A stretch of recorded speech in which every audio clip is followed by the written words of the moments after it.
Hey up there, and welcome back to Morgellons discussion and microscopy videos. I am your host, Jeremy Murphree, and today I have good news for you, especially if you're suffering from Morgellons disease. First, if you haven't already, go ahead and hit that subscribe button, click the notification bell. We'll let you know every time we upload one of these new videos. Don't pay attention to any of the stuff going on back there, it's not important. But in the meantime, I would like to read for you this letter that I wrote to psychiatrist Dr. Ish, who just happens to reside between here in Greenville, South Carolina and Los Angeles. And he was on an episode, he's actually a regular on The Doctors, that show. They had an episode about Morgellons. I'll leave a link in the description below. They had an update on Morgellons. They have a new patient, a young man, who is concerned he may have it.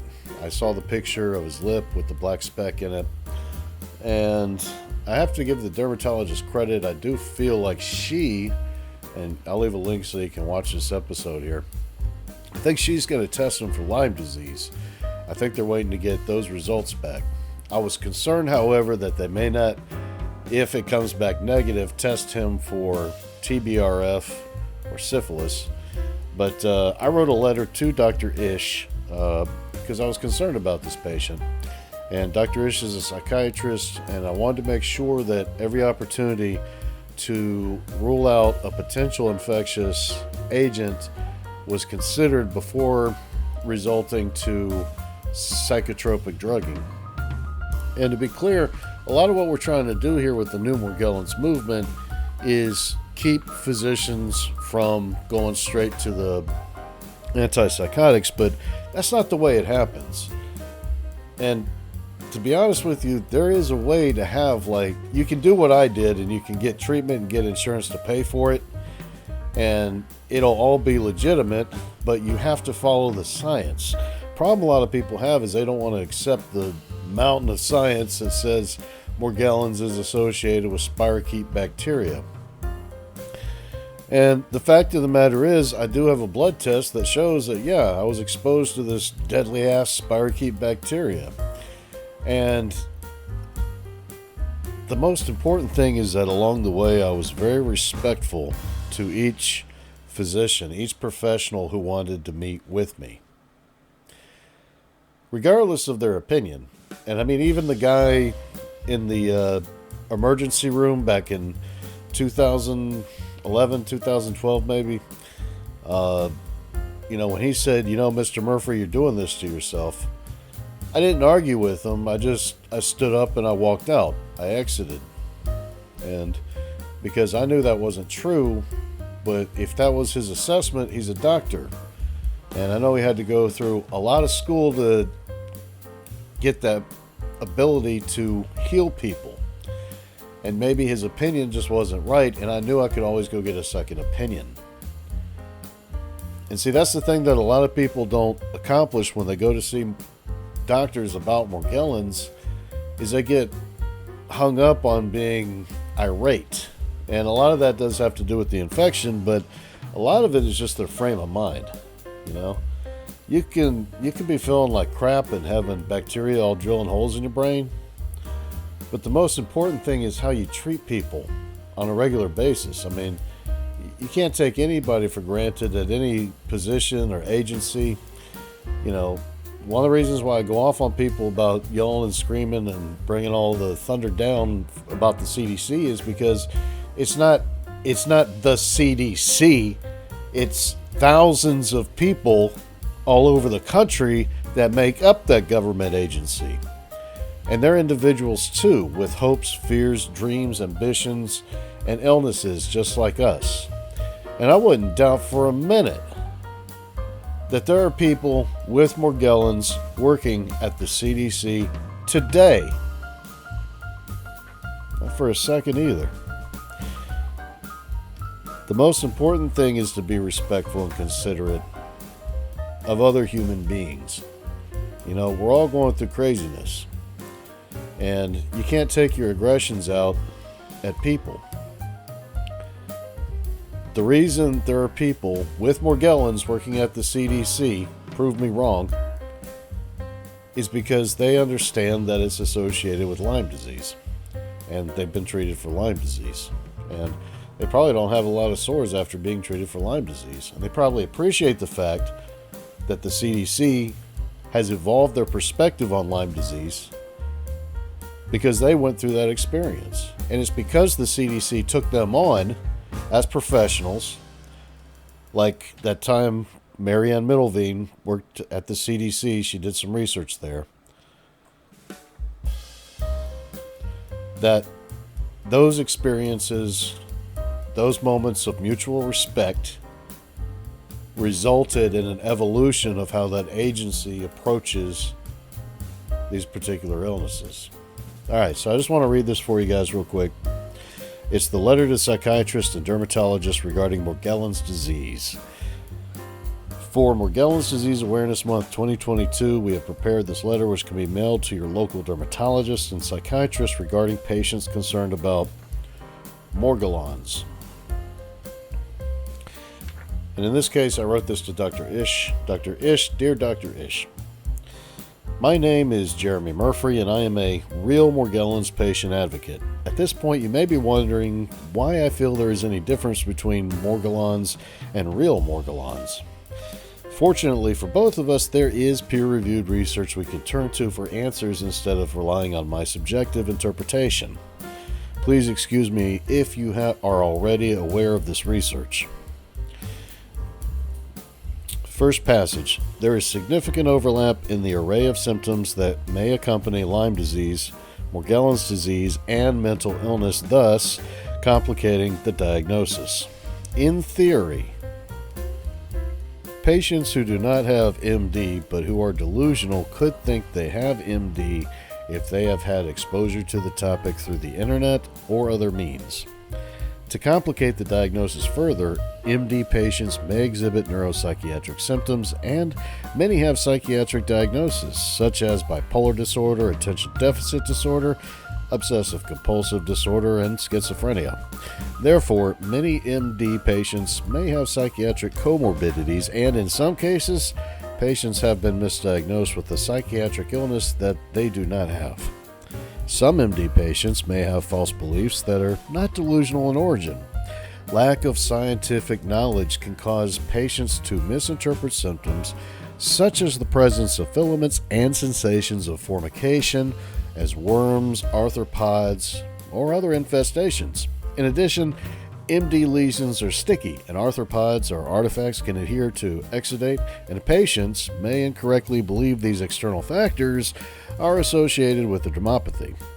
Now, that was from the History of Morgellons Disease, From Delusion to Definition. It's a great research paper. I'm going to include a link in the description below. I was looking over here thinking the camera was here. I had to pause this just to make sure that the microphone was on because I thought about that in the middle. I was like, man, I don't want to rip into this thing and then find out later that I didn't even have the sound turned on. So, all right, continuing on with my letter to Dr. Ish. The next passage begins, the first step needs to determine whether delusion exists or not. A delusion is defined as a firmly but false belief held with strong conviction and contrary to the superior evidence. It is distinct from beliefs based on an unusual perception, such as formication. The beliefs that patients hold could be delusion, true observations, or overvalued ideas. This must be determined on a case-by-case basis. The presentation of a specimen is not a delusional behavior. Patients with delusional infestation / Morgellons disease with animate or inanimate objects can exist, but the belief of cutaneous fibers may or may not be delusional. A physician is required to perform fiber analysis to identify the nature of fibers. If fibers are present and biofilaments of human origin, then they are true observations. It is also possible that patients might observe fibers and mistake them for worms, in which case the idea of infestation could be an overvalued idea. Real infestation with arthropods such as mites can also occur, and additionally, some patients could have lesions with adhering textile fibers that are accidental contaminants and could mistakenly believe they have Morgellons disease in which case they do not have a delusional belief, but a mistaken belief. In summary, if a physician cannot differentiate between true observations, delusions, and overvalued ideas, they should not immediately make a diagnosis of delusional mental illness. That study is from China. It's a review of the literature called Reframing Delusional Infestation Perspectives on Unresolved Puzzles.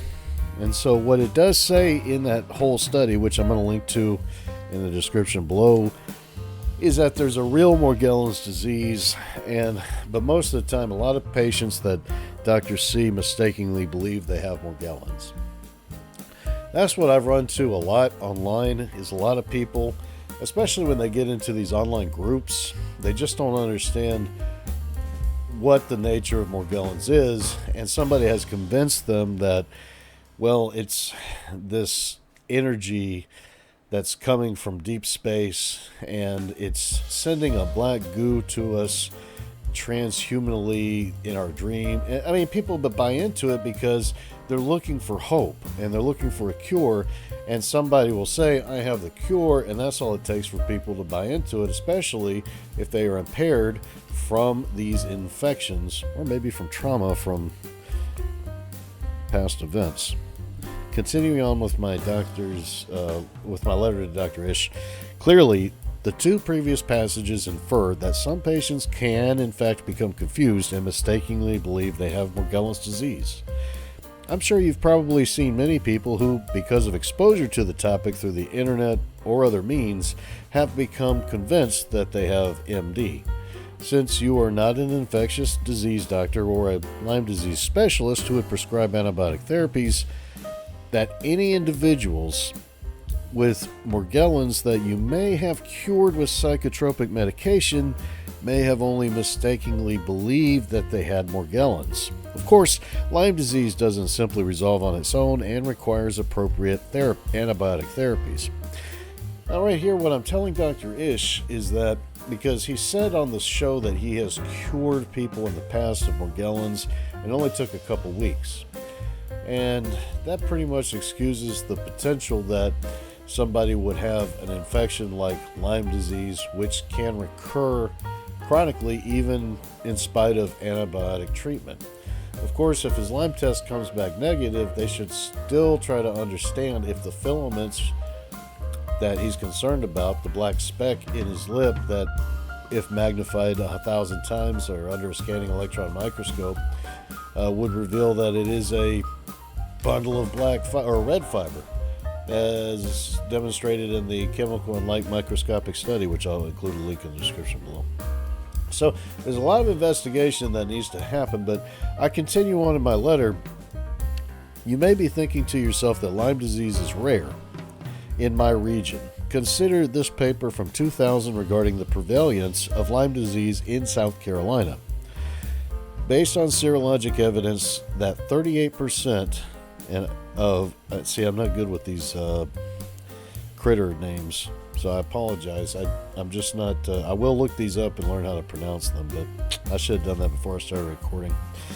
So based on serologic evidence that 38% of P. gossypinus mice from South Carolina were tested and had antibodies to Borrelia burgdorferi, the cultivation of 146 isolates of Borrelia burgdorferi sensolato from birds, rodents, and ticks from 7 geographic sites within 5 counties in South Carolina, including Charleston County. J.H. Oliver Jr. unpublished data is where that came from. The widespread distribution of scapularis in South Carolina, L. scapularis in South Carolina, and its proclivity to feed on various vertebrates, including humans, the reports of physician-diagnosed Lyme disease in the state, and it links to studies there, and the characterization of 28 isolates as Borrelia burgdorferi senso stricto in this study, we conclude that Borrelia burgdorferi is cycling zootically in the state and speculate that humans are probably being infected with the spirochete. And this is from the isolation, cultivation, and characterization of Borrelia burgdorferi with rodents and ticks in the Charleston area of South Carolina. That was published in the freaking Journal of Microbiology in the year 2000.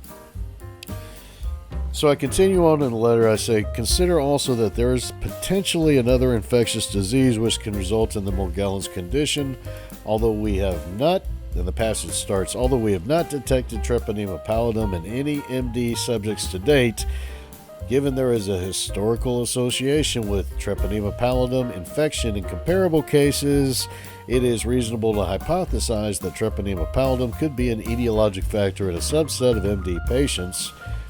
That's from the Classification and Staging of Morgellons Disease Lessons from Syphilis paper, which everybody should share and read.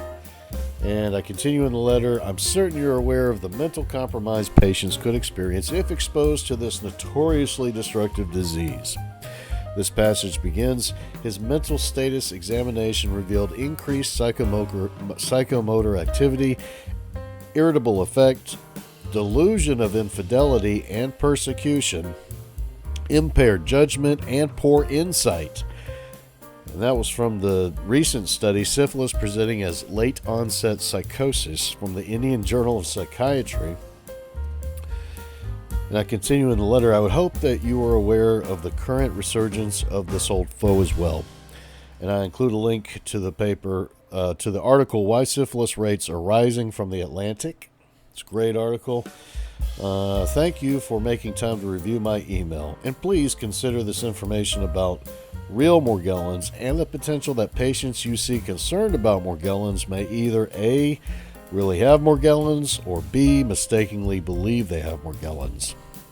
In either case, I challenge you to consider that in the face of this scientific evidence that every patient deserves to have Morgellons disease thoroughly ruled out before attempting any treatment, which may either prolong the infectious process or result in a negative consequence and erosion of patient trust.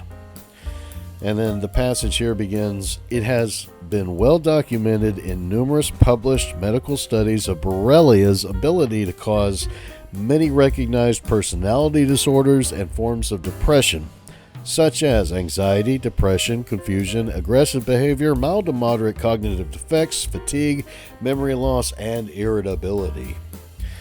As such, the American Psychiatric Association recommends that specialist doctors and counselors alike should seek to rule out borreliosis as a possible differential diagnosis before commencing with any form of psychological intervention, and that was highlights of the 2000 Institute on Psychiatric Services from the Journal of Psychiatric Services.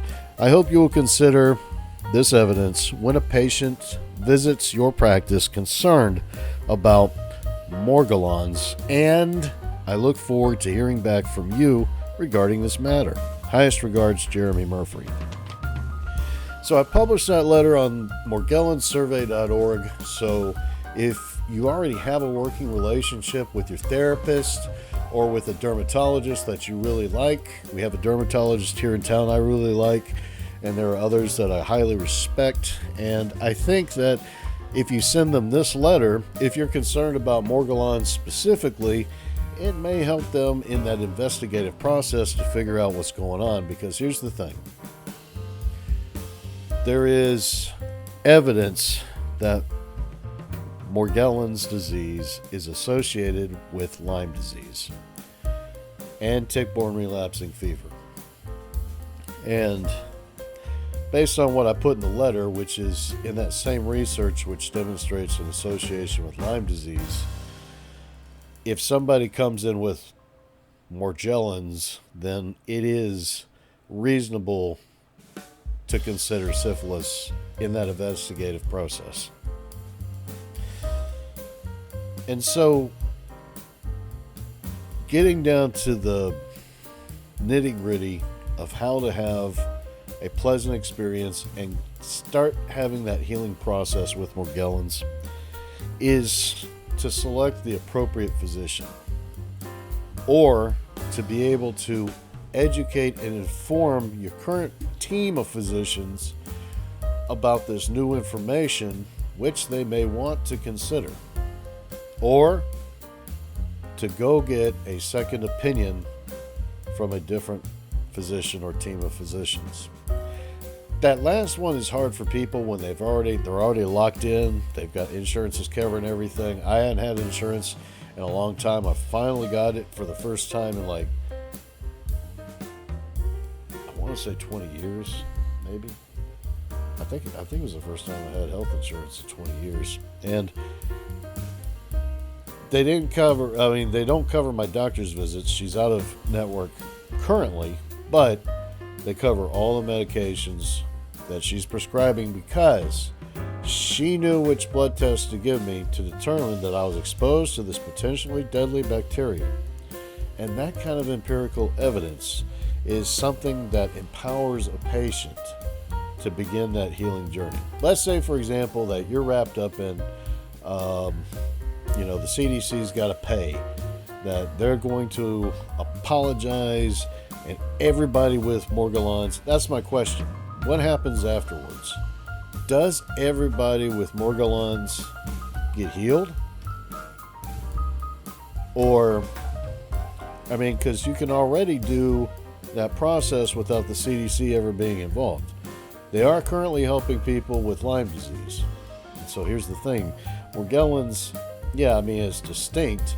It's a distinct presentation of what we have evidence to demonstrate an infectious process of, but it's unique enough and distinct enough to where you can call it a disease. Morgellons disease, Alzheimer's disease, it can be caused by a lot of things, apparently, but it's, still a unique disease. But the thing is that Morgellons and Alzheimer's, they aren't really diseases, they're conditions in a lot of cases.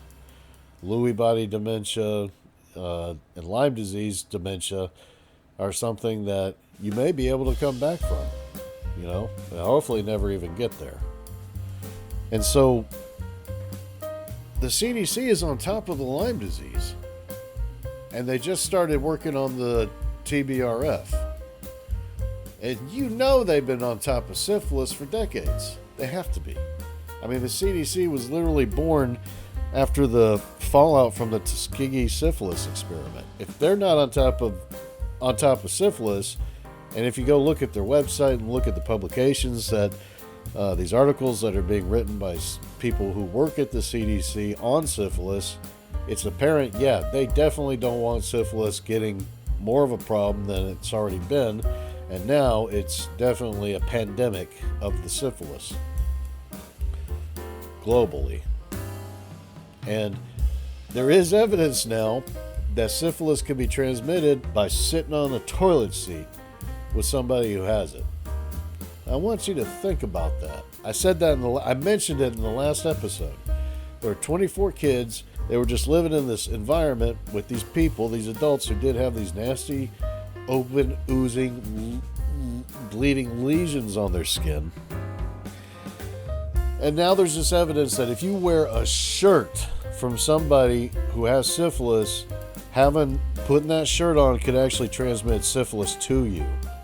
There was a study, I'm going to include a link in the description below, of a grandfather who had syphilis asymptomatically. But he gave it to his wife, his son, his daughter-in-law, and their baby when his son used the grandfather's shaving razor, gave himself syphilis, passed it on to the mom, who was breastfeeding the baby, who got the syphilis through the breast milk. Grandma, she's sleeping right next to Grandpa. Right next to him. Maybe he's in a different bed. Maybe he's on the floor. Maybe he's on the couch. I don't know. He's been going to the brothel getting the syphilis is what happened. But only he showed up asymptomatic. That's dangerous. But there is evidence now that lockdowns can prevent or slow the spread of syphilis. I'll let you guys think about that over the weekend. What do you guys think? Let me know. Leave a comment down below. Just don't worry about this crap in the background, and we will see you soon.